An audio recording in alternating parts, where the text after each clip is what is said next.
Captain Dae-sung walked through the crowded halls of Orbital Station Nexus 7. The station smelled like oil, sweat, and too many species living in one place.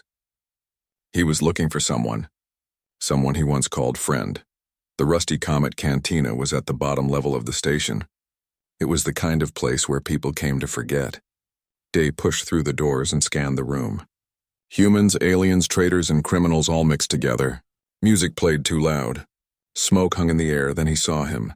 Taehyun sat alone at the bar, slumped over an empty glass.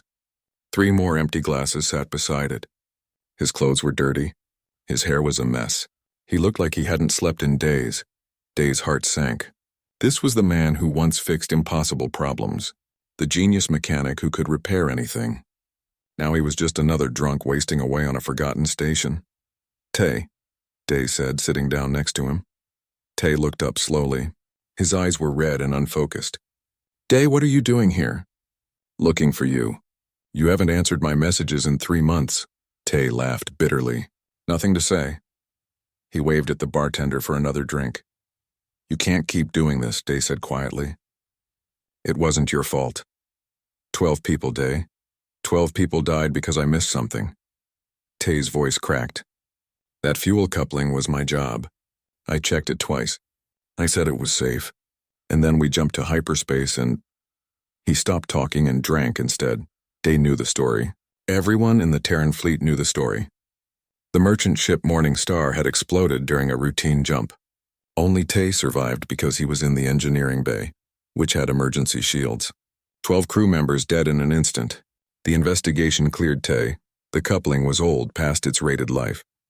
It was bad luck, not bad work, but Tae didn't believe that. He blamed himself, so he quit. He sold everything and came here to drink himself to death. Your ship is still in Dock Bay 42, Dae said. The Wildfire. She's a beautiful ship. You built her yourself. Don't want it, Tae muttered. Can't look at it. Before Dae could respond, the cantina doors burst open. A group of 5 men walked in. They were mercenaries, rough and armed. But that wasn't what made everyone turn and stare.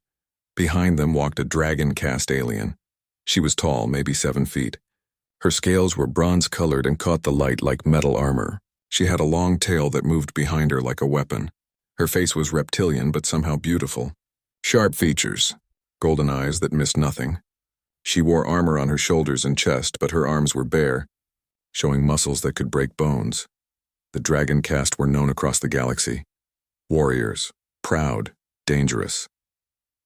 They rarely left their home worlds, and when they did, it was usually for war. She walked to the bar, ignoring everyone's stares. I need passage off this station, she said to the bartender. Her voice was deep and strong. Who runs cargo ships here? The bartender pointed at several people. The dragon warrior nodded and turned to leave. That's when one of the mercenaries made a mistake. Hey, lizard, he called out. We don't serve your kind here. The cantina went quiet. Even the music seemed to stop. The dragon warrior turned slowly. What did you call me? You heard me. Go back to your cave. The mercenary was drunk. His friends laughed nervously. What happened next took 3 seconds. The dragon warrior moved like lightning. She grabbed the mercenary by his throat and lifted him off the ground with one hand. His friends reached for their weapons. She threw the first man into them like he weighed nothing. 2 went down. She spun and her tail swept the legs out from under the third. Her fist caught the 4th in the stomach and he crumpled like paper. The 5th one was smart. He ran. The dragon warrior brushed off her hands and turned back to the bar like nothing happened. 5 armed men lay groaning on the floor. Tae started laughing. It was the first real sound Dae had heard from him in months. Tae was drunk enough that fear didn't touch him. That, Tae said, pointing at the dragon warrior, was the most beautiful disaster I've ever seen. He was still laughing. Tears running down his face, the dragon warrior looked at him. Her golden eyes studied his face. Most people were afraid of her. This drunk human was laughing with pure joy. You find combat amusing, human? She asked. I find beauty amusing, Tae said, not making sense. You're like a piece of art that breaks things. Dae wanted to crawl under the bar. You didn't talk to dragon caste warriors like that. They had killed people for less, but the warrior tilted her head, curious. You are very drunk. Very, Tae agreed. And you are very tall. You need passage, Day interrupted quickly, trying to save his friend's life. He has a ship. The Wildfire. Bay 42. The Dragon Warrior looked at Day, then back at Tay. Can you fly it? I built it, Tay said proudly. Every piece. Custom engines. Modified weapons. She's perfect. Then his face fell. But I don't fly anymore. I kill people when I fly. Something flickered in the Dragon Warrior's eyes. Not quite sympathy, but understanding. Where is this ship? Tay waved vaguely. Somewhere. That way, maybe. The warrior made a decision. She reached down and picked Tay up, throwing him over her shoulder like a sack of grain. Tay made a surprised sound but didn't fight. Hey! Day stood up. What are you doing? Taking him to his ship, the warrior said simply. I need passage. He has a ship. This is practical. You can't just kidnap him. I am not kidnapping. I am helping. He cannot walk. She was already heading to the door, Tay hanging over her shoulder. Day grabbed his coat and followed. This was insane. But he couldn't let Tay go alone with a dragon warrior, drunk and helpless. They made quite a sight walking through the station. A dragon-cast warrior carrying a drunk human, followed by a worried captain. People moved out of their way quickly. When they reached Bay 42, Day keyed in the access code. The doors opened to reveal the Wildfire. The dragon warrior stopped and stared. The ship was beautiful. Sleek lines, custom everything. Modifications that showed a master's hand. This wasn't just a ship. This was art. This was genius. She set Tay down carefully. He leaned against the wall, barely awake. You built this? She asked. Every piece, Tay mumbled. Took 3 years. She walked around the ship slowly, examining it. Her tail swished with interest. This is exceptional work. Your people have clever hands. Clever hands that kill people, Tay said bitterly. The warrior turned to face him. I am Varashi of the Red Mountain clan. I need to leave this station. I will work as security for passage. This is a fair trade. I don't fly anymore, Tay said. Then you will start again, Varashi said simply. Because I cannot fly and you have a ship and I have nowhere else to go. Tay saw something in that moment. 2 broken people both running from something. Tay from his guilt. Varashi from something she hadn't said yet. Tay, Tay said gently. Maybe this is a sign. Maybe it's time. Tay looked at his ship, his beautiful Wildfire. The ship he'd poured his heart into. The ship he couldn't face because it reminded him of what he'd lost. Fine, he whispered. Fine, but I need to sleep. Everything is spinning. Varashi nodded. Sleep then. We talk when you wake. She helped him into the ship. Day followed, amazed. A dragon warrior was helping a drunk mechanic into his own ship. The galaxy had gone mad. As Tay collapsed into a bunk, Varashi stood guard at the door. She looked at Day. He is talented, she said. I can see that. Why does he destroy himself? Guilt, Day said. He thinks he failed. People died. Varashi nodded slowly. Guilt is a strange thing. My people do not understand it. We believe death in service is honorable. There is no shame in it. Humans are different, Day said. I am learning that, Varashi replied. She looked back at the sleeping Tay. But perhaps different is not bad. Day left them there. A dragon warrior and a broken mechanic. He had no idea what would happen next, but something told him this was the beginning of something impossible. Tay woke up with his head pounding. The light hurt his eyes. His mouth tasted like something had died in it. He groaned and tried to remember where he was. The ceiling was familiar. Metal panels. His own custom lighting. This was the Wildfire. He was on his ship. Then he remembered. The dragon warrior, Varashi. She had carried him here. Tay sat up too fast. The room spun. He stumbled out of his bunk and into the main corridor. He could hear sounds from the cargo bay. Someone was working on something. He found Varashi in the weapons room. She had taken apart one of the defense cannons and was cleaning each piece with careful precision. Her large hands moved with surprising delicacy. What are you doing? Tay demanded. His voice came out rougher than he intended. Varashi didn't look up. These weapons are dirty. Dirty weapons fail. I am fixing this. That's my ship, my weapons. Get off my ship. Now she looked at him. Her golden eyes were calm. We made a deal.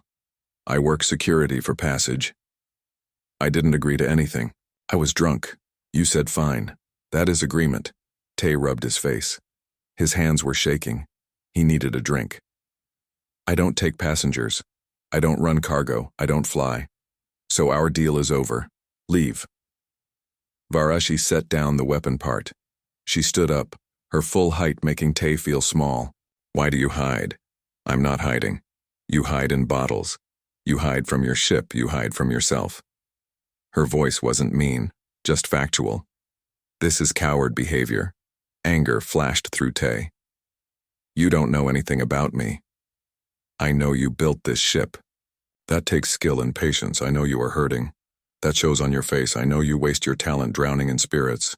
That is coward behavior. People died because of me. Tay shouted. People die, Varashi said simply. This is life. They died doing their work. That is honorable death.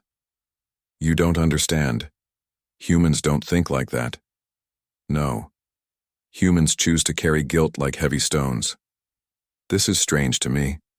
She picked up another weapon part. But running from guilt does not make it lighter. It makes you weaker. Before Tay could respond, someone knocked on the ship's airlock. It was Day. Tay, I have a job offer, Day said, coming inside. He saw Varashi and nodded respectfully. Simple cargo run. Medical supplies to Station Kepler. 3-day trip. Easy money. No, Tay said immediately. Tay, you need to eat. You need to pay for your dock space. You can't hide forever. I'm not hiding. Both Day and Varashi looked at him with the same expression. The expression that said they didn't believe him. Tay wanted to argue. But Day was right. He'd spent all his savings on alcohol. He had maybe 2 weeks of dock fees left. Then what? He'd be thrown off the station with nowhere to go. Fine, he said, hating himself. One job. Then you both leave me alone. Day smiled. One job, that's all I ask. The wildfire launched 6 hours later. Tay sat in the pilot's chair, his hands on the controls. They shook slightly. Everything felt wrong. The last time he'd sat here, he'd been confident. Now he was terrified. Varashi sat in the co-pilot seat. She was too big for it, but she didn't complain. Day flew alongside them in his own cargo ship, the Morning Light. Ready? Day's voice came over the radio. Ready, Tay lied. The jump to hyperspace was smooth. Tay had designed the wildfire's engines himself. They were some of the best in the sector. The ship moved like a dream. But all Ty could think about was the morning star, the explosion, the screams on the radio that cut off suddenly, the silence after. His hands gripped the controls too tight. Sweat ran down his face. You are afraid, Varashi observed. I'm fine. You are not fine. Your breathing is wrong. Your hands shake. This is fear. Leave me alone. Varashi was quiet for a moment. Then she said, Fear is not shameful. All warriors feel fear. The difference is we do not let fear stop us. I'm not a warrior. No. You are something different. You create instead of destroy. This is also valuable. Despite himself, Tay looked at her. Why did you need passage off the station? Varashi's face hardened. My clan wants me to mate with a male I do not choose. They say it is my duty, that my bloodline must continue through approved pairing. I say this is wrong. I should choose my own path. So I left. They'll come after you. Yes. Probably. She didn't sound worried. But I will deal with that when it happens. Now I am here. Aren't you afraid? Yes. But fear does not control me. Tay thought about that. This powerful warrior who could kill with her bare hands was also running from something, but she ran forward, not into a bottle. The 3-day journey was strange. Tay tried to drink, but he'd only brought 1 bottle onto the ship. Varashi found it and poured it out. You do not need this poison, she said. That's not your choice. You hired me as security. This is security. I protect the ship. I protect the pilot, even from himself. Tay was furious. But without alcohol, something began to clear in his mind. The fog he'd been living in started to lift. He began to work on the ship. Small things at first, a sticky panel, a loose wire. The work felt good. His hands remembered what to do. Varashi watched him work. She asked questions about how things worked, why he designed systems certain ways. She was genuinely curious. Your people just replace broken parts, Tay explained, fixing a power coupling. But humans, we repair. We improvise. We make old things work in new ways. This is clever, Varashi said. My people would say this is beneath warriors, but I think your people are warriors in a different way. You fight against problems with your minds. Something warm flickered in Tay's chest. Pride, maybe. He hadn't felt that in months.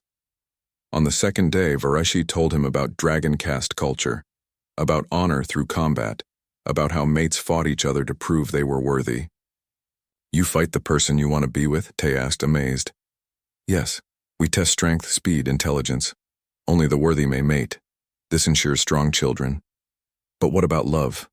What about actually liking someone? Varashi looked confused. Like? You know, enjoying their company, laughing together, caring about them. These things are not part of mating, Varashi said slowly. Mating is about duty, about bloodlines. That sounds terrible. Varashi was quiet. I used to think it was normal. But now, away from my clan, I wonder if there is more. Your people mate for these feelings, for like? For love, yeah. Humans marry people they love. Love. Varashi tested the word. My language does not have this word, not the way you say it. Then maybe, Tay said carefully, maybe you're running from something that wasn't right anyway. Varashi met his eyes. Maybe. They reached Station Kepler without incident. The cargo was delivered. Day transferred the payment to Tay's account. See? Day said over the radio. One job done. Not so bad. Tay looked at his account.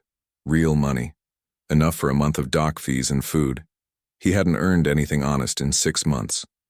Not so bad, he admitted. There's another job, Day said. Medical supplies again, but this one goes through the asteroid corridor. It's higher risk, but triple the pay. The corridor has pirates, Tay said. It does, but you've got the fastest ship in the sector, and you've got security. Day meant Varashi. Tay looked at Varashi. She looked back at him, waiting. What do you think? He asked her. I think you are afraid, but I also think you want to fly again. Really fly. She was right. Despite his fear, despite everything, Tay missed this. The ship, the stars, the work. He'd loved being a mechanic before the accident. He'd loved the challenge of impossible repairs and dangerous routes. Okay, he said. One more job. Varashi smiled.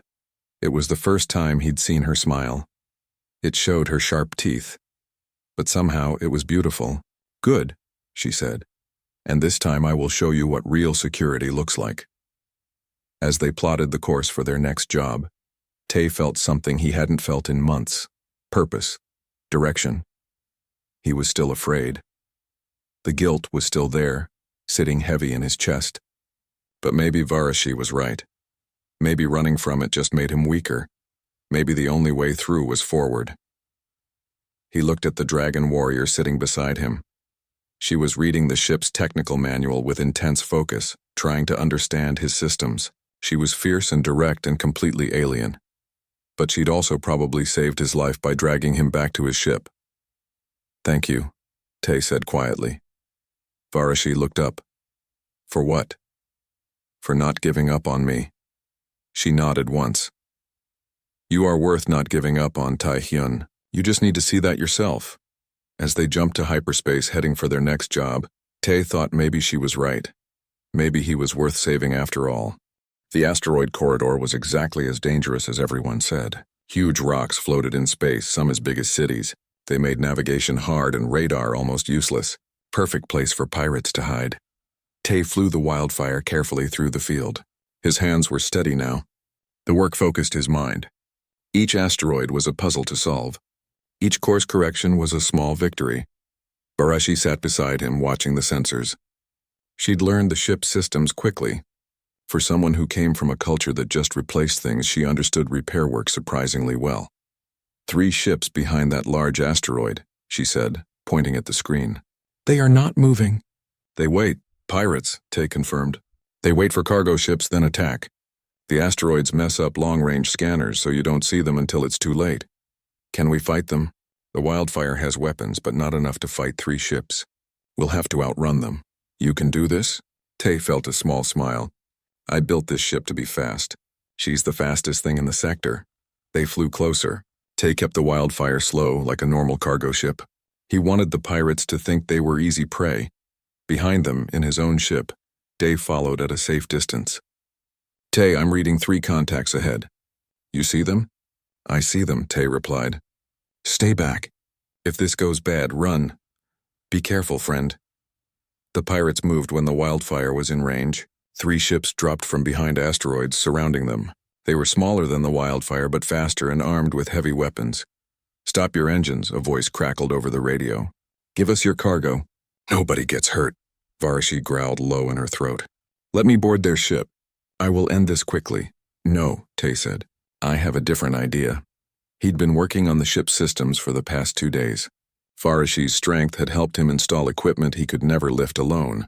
Heavy cargo containers. Extra power cells. He'd had an idea. What idea? Varashi asked. Trust me, Tay said. Then into the radio. Okay. Don't shoot. We're stopping. He cut the main engines but kept the maneuvering thrusters active.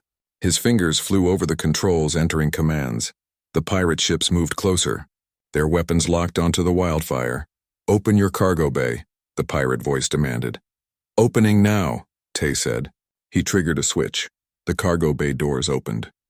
But instead of waiting for the pirates to board, Tay ejected 6 cargo containers into space. Each container had been rigged with heat generators and false transponder signals. On the pirates' sensors, it looked like the wildfire had just split into 7 different ships, all heading in different directions. What? The pirate voice sounded confused. Which one is the real ship? Tay didn't wait. He punched the main engines. The wildfire shot forward at maximum speed, weaving between asteroids. Behind them, the pirates scrambled to figure out which target was real. By the time they realized the cargo containers were decoys, the wildfire was gone. Barashi stared at Tay. That was clever. Tay was breathing hard, adrenaline pumping through his veins. That was terrifying. If they'd started shooting immediately, we'd be dead. But they did not. You understood they would hesitate. You used their confusion against them. She reached over and touched his shoulder. Her clawed hand was surprisingly gentle. This is warrior thinking. Just not with weapons. I'm not a warrior. I'm a mechanic who got lucky. Luck is preparation meeting opportunity. You prepared the containers. You created the opportunity. That is not luck. That is skill. Tay felt something warm spread through his chest. Pride again. And something else. Something he hadn't felt in a very long time. Confidence. They flew for 2 more hours, making sure the pirates weren't following. When they finally cleared the asteroid corridor, both of them relaxed. That, Tay said, was the most alive I've felt in months. Varashi nodded. Combat makes you feel alive, even combat of the mind. Is that what it was for you? Fighting. Did it make you feel alive? Varashi thought about it. Yes, but also no. Fighting for my clan, defending our territory, that felt right. But the ritual combats, the tests of strength to prove worthiness, those felt empty. Like I was performing for others, not living for myself. Is that why you left? Partially. She looked out at the stars. My clan wanted me to mate with Kethsar. He is strong. Good bloodline. But he sees me as a thing to be won. A prize, not as a person. When I said no, they told me I had no choice. That duty was more important than my wants. That's terrible. It is normal for my people. But I realized something. Normal does not mean right. She turned to look at him. Your people, you choose your own paths. You make mistakes and you learn from them. You have this idea that life is yours to live, not to be told how to live. Not all humans think that way. But yeah, we value freedom. The right to choose. I want that, Varashi said softly. I want to choose. They sat in comfortable silence for a while. The stars moved past the view screen. The ship hummed around them. Can I ask you something? Tay said. Yes. Why did you pour out my alcohol? You barely knew me. Why did you care? Varashi was quiet for a moment. I watched my father drink himself to death after a defeat in combat. He could not accept failure, so he drowned in spirits until his body gave up. I was young. I could not save him. She looked at Tay. When I saw you at that bar destroying yourself, I saw him. I thought perhaps this time I can help. Perhaps this time someone survives. Tay felt his throat tighten. I'm sorry about your father. It was long ago. But pain stays, yes? Even when time passes. Yeah, pain stays. They reached the delivery station late that evening. The medical supplies were unloaded. The payment came through, triple the normal rate, just as Day had promised. Day met them at a small restaurant on the station. It was clean and quiet, a nice change from the rusty Comet. You two are crazy, Day said, grinning. Decoy cargo containers? That's genius, and it was Tay's idea, Varashi said. She was eating something with meat. Lots of meat. Dragoncast ate mostly protein. I just used what we had, Tay said. But he was smiling. Really smiling, Day noticed. You look different, friend, better. I feel different. Still scared, still guilty, but also maybe hopeful? That's good. That's really good. Day raised his glass. To successful runs and clever mechanics, they drank. Even Varashi, though she made a face at the taste. Over dinner, they talked about ships and stars and strange places they'd seen. Varashi told stories about her home world, mountains so tall they touched the clouds, caves filled with crystals that glowed in the dark, ritual combats that lasted for days. Tay told her about Earth, about oceans and forests, about cities with billions of people, about his first ship built from scrap parts when he was 16. You built a ship at 16? Varashi asked, impressed. It barely flew, but yeah, I've always loved making things, taking broken parts and creating something new. This is why you hurt so much when your repair failed, Varashi said. Understanding. Creating is part of who you are. When creation led to death, it broke something inside you. Tay nodded slowly. Yeah, that's exactly it. But you create again now. The decoy system. The modifications to the wildfire. You are healing. Maybe. Slowly. After dinner, they walked back to the dock. Day went to his own ship, leaving Tay and Varashi alone. At the wildfire's airlock, Varashi stopped. Taehyun, I want to say something. Okay. When I carried you to this ship, I thought I was just finding passage, a means to escape. But I have learned something on this journey. She chose her words carefully. You are not weak. Your people are not weak. You face your pain and you grow from it. This is a kind of strength my people do not understand. It is impressive. Tay felt his face get warm. You're pretty impressive yourself. You're the strongest person I've ever met. Strong in body, yes, but you are strong in other ways. You create. You solve problems. You turn weakness into advantage. These are valuable strengths. They stood close in the corridor. Tay realized he had to look up to meet her eyes. She was so much taller than him, so much stronger, from a completely different world. But when she looked at him, he didn't feel small. He felt seen. Varashi, he said, why are you really here? I mean, you could have taken any ship. Why stay with me? She tilted her head, thinking, because you are interesting. You are not like what I expected humans to be. You are broken, but trying to fix yourself. You are afraid, but still fly. You remind me that there are many ways to be strong. She paused. And because I like you. Like me? Yes, like the word you taught me. Enjoying company. Caring about someone. I think I am beginning to understand this feeling. Tay's heart beat faster. I like you too. Varashi smiled, showing her teeth. It should have been scary, but Tay found it beautiful. This is good. Like is good. She reached out and touched his face with one clawed finger, incredibly gentle. Her scales were warm. Tay's breath caught. You are so small, she said softly. So fragile, but also brave. I find this combination appealing. You're terrifying and kind at the same time, Tay replied. I find that appealing too. They stood like that for a moment, something passing between them. Something neither could quite name yet, but it felt important. It felt real. Finally, Varashi stepped back. We should rest. Tomorrow more work. Yeah, tomorrow. As Tay lay in his bunk that night, he thought about the day. 2 weeks passed. Tay and Varashi ran 3 more cargo jobs together. Each one went smoothly. Tay's hand stopped shaking. He slept better. He even laughed sometimes. Varashi was different too. She smiled more.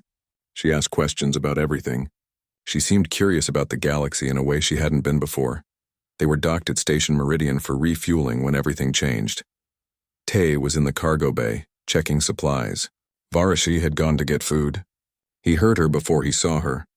Her footsteps were running. Varashi never ran. She burst into the cargo bay, her face serious. "We need to leave now." "What's wrong?" "My clan, they found me." Tay's stomach dropped. "Where?" "3 ships. They are docking now. We have maybe 10 minutes. Tay grabbed his tools. "Then let's go." They ran to the bridge. Tay started the launch sequence. His hands flew over the controls. Come on. The Wildfire's engines were cold. They needed time to warm up. 5 minutes, Varashi said, watching the sensors. The engines were at 50%. Not enough for a safe launch, but they didn't have time to wait. Then a voice came over the station-wide radio. Deep and powerful. "Varashi of the Red Mountain Clan. I am Kethsar, your betrothed. You will present yourself immediately." Varashi's face went hard. "He is here. Can we launch?" Tay asked. "Engines at 60%. Not safe, but possible." Tay made a decision.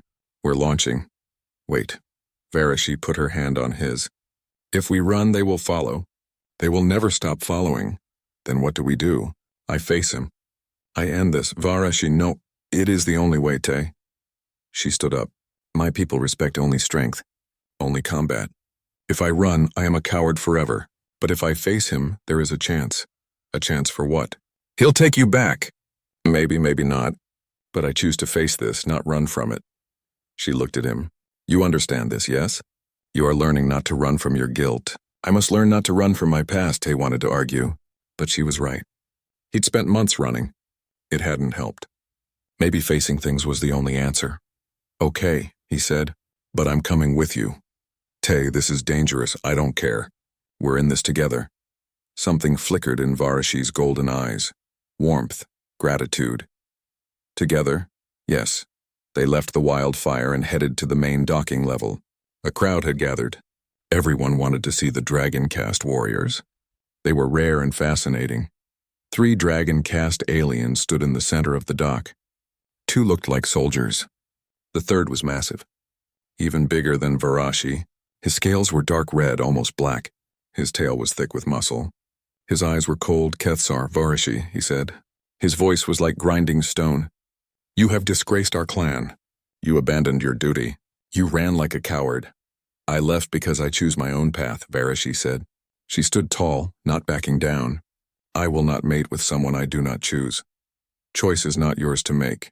The clan elders decided, "Your bloodline is strong. My bloodline is strong. Together we produce strong offspring. This is how it has always been. That does not make it right." Kethsar's eyes narrowed. "You have been poisoned by these humans. They fill your head with soft ideas, freedom, choice. These are weaknesses." "No," Tay said, stepping forward. "These are strengths." Kethsar looked at him like he was an insect. "A human speaks? Why is this small thing talking?" "Because I'm her friend," Tay said. His heart hammered, but he kept his voice steady. "And you don't get to own people." "She's not property," Kethsar laughed. It was not a kind sound. "Friend, you are nothing. You could not even lift her tail. What use are you?" "More use than you," Tay shot back. "At least I see her as a person, not a breeding opportunity." The crowd gasped. Talking to a dragon caste warrior like that was suicide. Kethsar's face twisted with rage. "I challenge you, human. Trial by combat. If you win, Varashi may do as she wishes. If you lose, you die and she returns with me." "No." Varashi stepped between them. "He is human. He cannot fight you. It would be murder. Then the choice is simple. Return with me willingly or watch your friend die." Tay looked at Varashi. He could see the pain on her face. She would go back to save him. She would give up everything. He couldn't let that happen. "I accept," Tay said. "Tay, no." Varashi grabbed his arm. "He will kill you.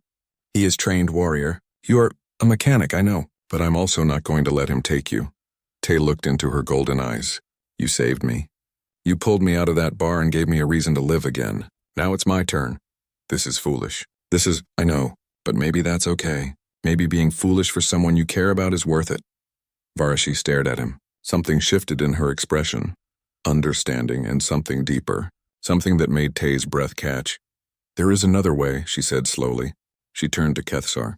I invoke the right of substitution. I will fight in Tay's place. Kethsar's smile faded. If you do this, you know the cost.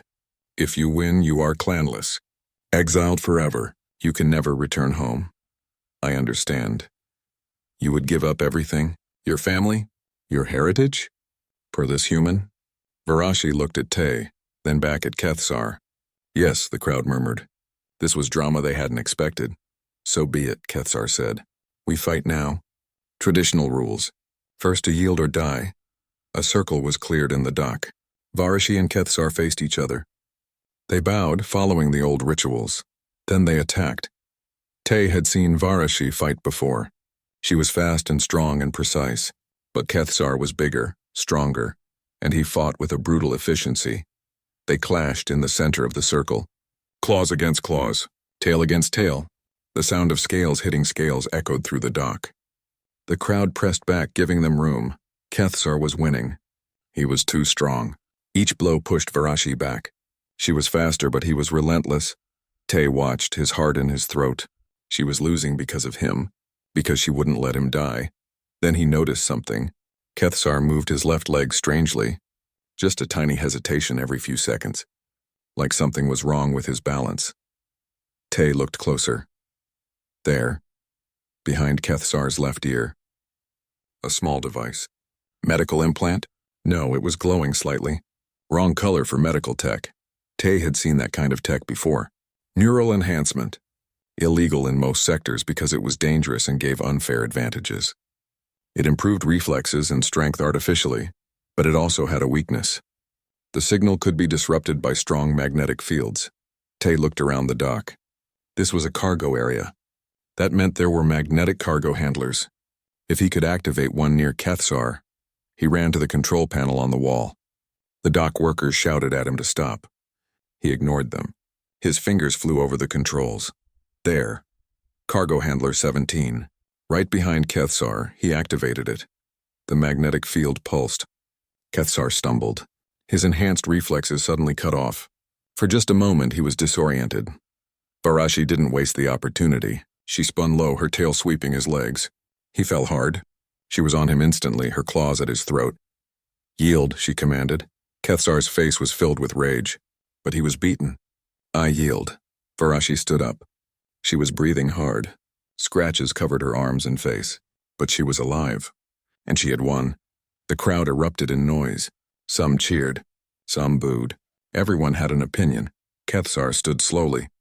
He looked at the cargo handler, then at Tay. You interfered. I leveled the field, Tay said, not backing down. You had an illegal neural enhancer. I just turned it off. Kethsar's hand went to the device behind his ear. His face went pale. He'd been caught cheating. The other dragon caste warriors looked at him with disgust. Cheating in combat was the worst shame possible. You are honorless, one of them said to Kethsar. You bring shame to the clan. Kethsar looked at Varashi with pure hatred. You and your human deserve each other. Both are disgrace. He and his warriors left without another word. Varashi walked to Tay. Her legs were shaking from the fight. You saved me. You saved me first. I just returned the favor. I am exile now, clanless. I can never go home. I know. I'm sorry. She looked at him with those golden eyes, and then she smiled. Do not be sorry. I chose this. I chose freedom. She paused. I chose you. Tay felt his throat tighten with emotion.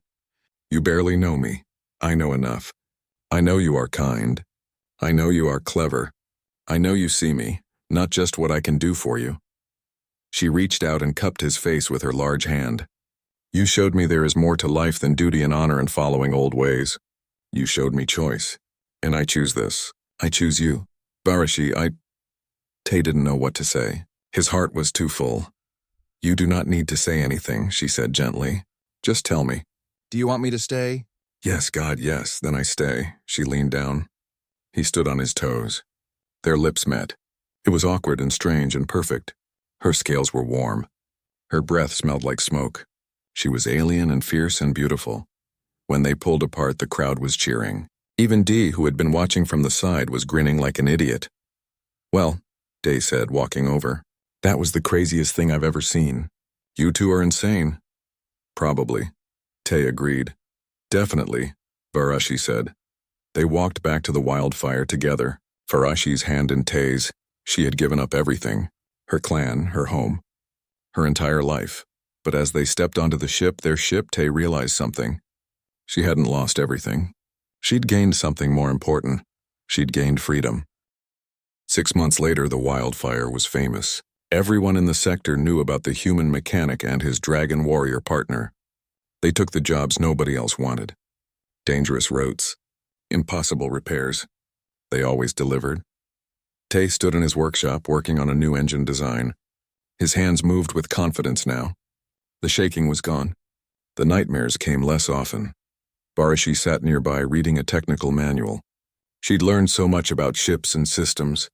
She was almost as good a mechanic as Tay now. Together they'd modified the wildfire into something unique. Human creativity mixed with dragon-cast strength.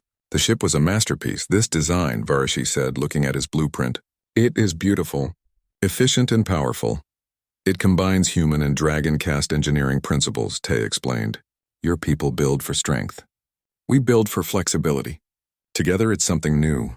Like us," Varashi said softly. "Yeah, like us." They'd grown closer over the months, living together, working together, learning each other's languages and customs. It wasn't always easy. They came from completely different worlds. But that made it interesting. Tay had learned dragon-cast patience and discipline.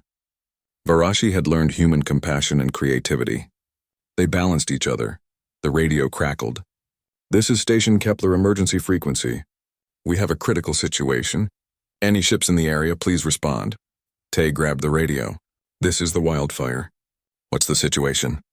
"We have a colony transport in trouble. The New Dawn. They're carrying 800 colonists, including children. Their fuel coupling is failing. They're losing power fast. If they lose power completely, life support will fail. They have maybe 6 hours." Tay felt ice in his stomach. Fuel coupling. The same problem that killed his crew on the Morning Star. "Can they make it to the station?" He asked. "Negative. They're too far out. We need someone to go to them. But it's dangerous. The coupling could explode at any time. Our best engineers won't risk it." Tay's hands started to shake. He put the radio down. Varashi looked at him. She understood immediately. "Tay, I can't. It's the same thing. The same failure that killed my crew. But you know what went wrong now. You have learned. You can save them. What if I fail again? What if I make a mistake and 800 people die?" Varashi stood up and walked to him. She took his shaking hands in her large, warm ones. "Listen to me. You are not the same mechanic you were 6 months ago. You have grown. You have learned. And you are not alone. I will be with you. This is different. This is your chance," she said firmly. "Your chance to face your fear. Your chance to save people. Your chance to prove that the Morning Star was not the end but the beginning." Tay looked into her golden eyes. He saw absolute faith there. She believed in him completely. "Okay," he whispered. "Okay, we'll do it." He grabbed the radio. "Station Kepler, this is the wildfire. We're on our way." They launched immediately. Day heard the call too and met them in space with his ship. "You don't have to do this alone," Day said over the radio. "I won't be alone," Tay replied. "I have Varashi, and I have you." They found the New Dawn 3 hours later. It was a big ship, old but well maintained. Tay could see the problem immediately. The fuel coupling was glowing red hot. It was ready to explode. "How long do we have?" Varashi asked. "Maybe 2 hours, maybe less." Tay's hands wanted to shake, but he forced them still. "I need to board that ship and replace the coupling. But I need parts. Special parts." "We have parts on the wildfire," Varashi said. "Not like this. This coupling is older than anything I've worked with. I need to modify what we have. Make it fit, then we modify. Tell me what to do." For the next hour they worked together. Tay designed the modification. Varashi used her strength to bend and shape the metal parts. Day searched his ship for additional components. Finally, they had something that might work. Tay and Varashi boarded the New Dawn. The crew was scared. Children were crying. Everyone knew they might die. The captain met them at the airlock. She was young, maybe 30. Thank God you're here. Our engineer tried to fix it, but he couldn't. It's too damaged. Where is your engineer? Tay asked Medical Bay. He got burned trying to access the coupling. Tay's stomach tightened. Just like before. Just like the Morning Star. They went to the engine room. The coupling was worse than Tay expected. Cracks everywhere. Radiation leaking. It was a miracle it hadn't exploded already. This is very bad, Varashi said quietly. Yeah. Tay took a deep breath. I need to remove the old coupling and install the new one. But I'll be right next to it. If it explodes while I'm working, then I will shield you with my body, Varashi said simply. Dragon caste scales are very strong. I can survive heat and radiation better than you. Varashi, no. I can't let you. She put her hand on his face. Tae-hyun, you saved me from a life I did not want. You showed me what freedom means. You are my chosen mate. If I die protecting you, that is the most honorable death I can imagine. Tae felt tears in his eyes. I love you. It was the first time he'd said it out loud. The words felt right, true. Varashi's eyes widened. Then she smiled. I love you too, now go. Save these people. I will protect you. Tae got to work. His hands moved fast. Remove the old coupling.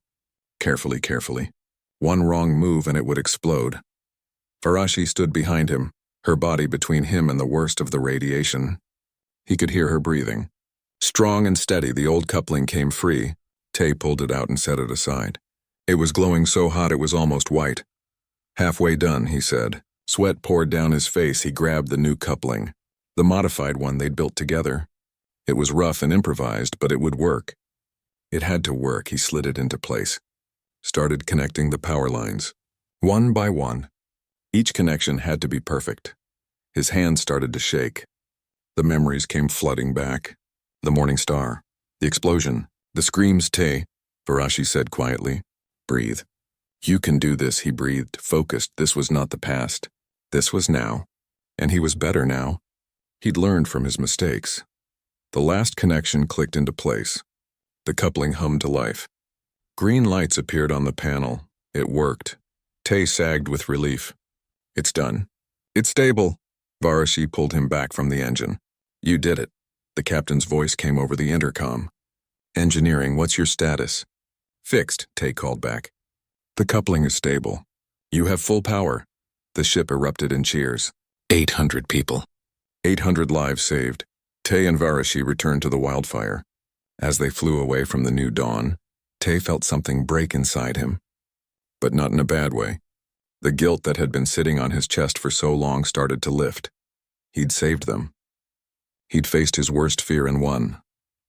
You are crying, Varashi observed. Happy tears, Tae said. I couldn't save my crew on the Morning Star, but I saved these people.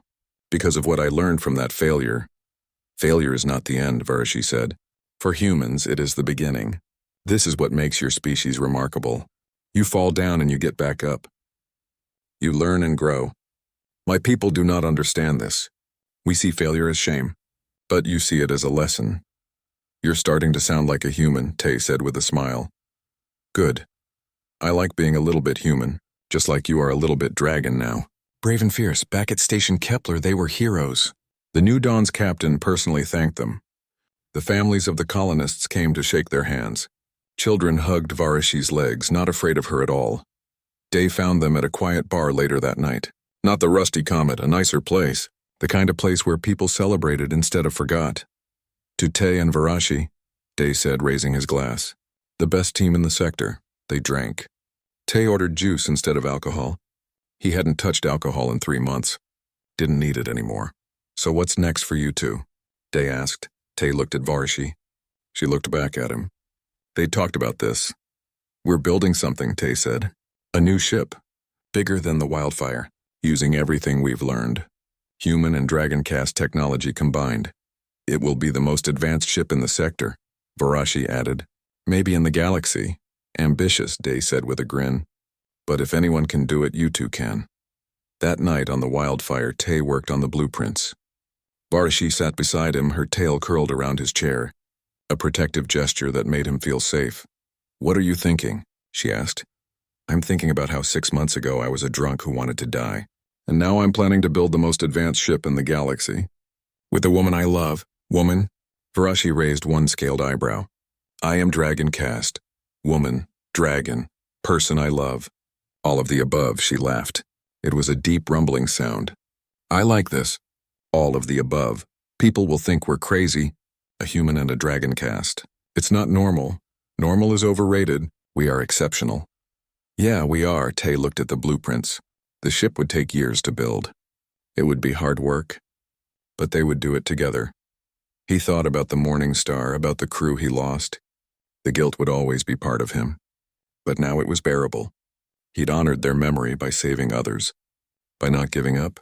By learning and growing. Thank you, he said to Varashi, for dragging a drunk mechanic back to his ship. For not giving up on me. Thank you for showing me there is more to life than duty and honor codes, she replied.